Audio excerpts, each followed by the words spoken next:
Ce lundi 30 janvier, L'amour est dans le pré dévoile les portraits d'une partie des 14 agriculteurs qui se mettront à nu dans la nouvelle saison du dating champêtre. Parmi eux, seules 3 femmes. Pourquoi une proportion si faible chaque année? La production répond à Télé Loisirs. I Just Have Met You Yet. Le générique de L'amour est dans le pré, interprété par Michael Bublé, s'apprête à résonner à nouveau dans les salons des téléspectateurs de M6. Ce lundi 30 janvier, la chaîne lance la première partie des portraits de celles et ceux qui feront vibrer nos cœurs lorsque nous assisterons à leur coup de foudre à la rentrée.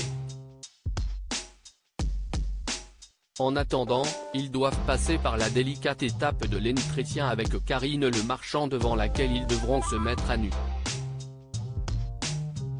Parmi eux, on découvrira notamment Julien, l'agriculteur ayant déjà participé à l'émission, Olivier, un homme complexé par son parcours scolaire ou encore Baptiste, un papa tellement bouleversé par sa précédente rupture qu'il a perdu 13 kg en 3 semaines. Anaïs, Christine et Perrine.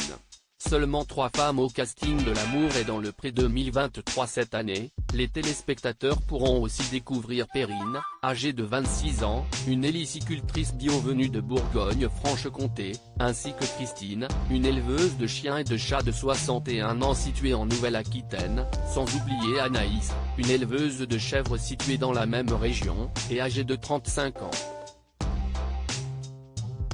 Ces 3 femmes sont les seules agricultrices de la semaine et complètent donc le casting avec 11 agriculteurs.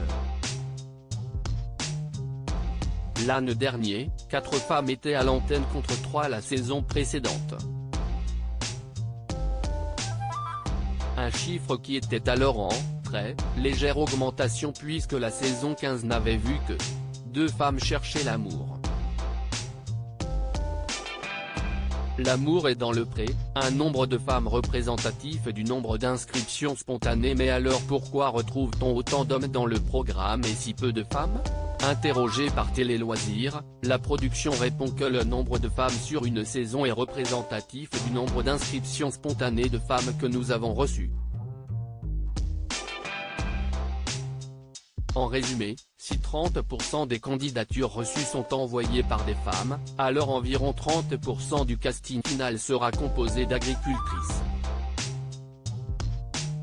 Il n'y a pas de quota à proprement parler, mais pour que l'émission soit représentative de la société, ce serait un non-sens de faire une saison sans la moindre présence féminine, ajoute la production. Si le public rêve d'avoir la parité un jour dans l'émission, il faudrait donc que les personnes chargées du casting reçoivent autant de candidatures féminines que masculines. À lire aussi, il y a des looks partout, la décoration de Christine, L'amour est dans le pré 2023, fait bondir Karine Le Marchand.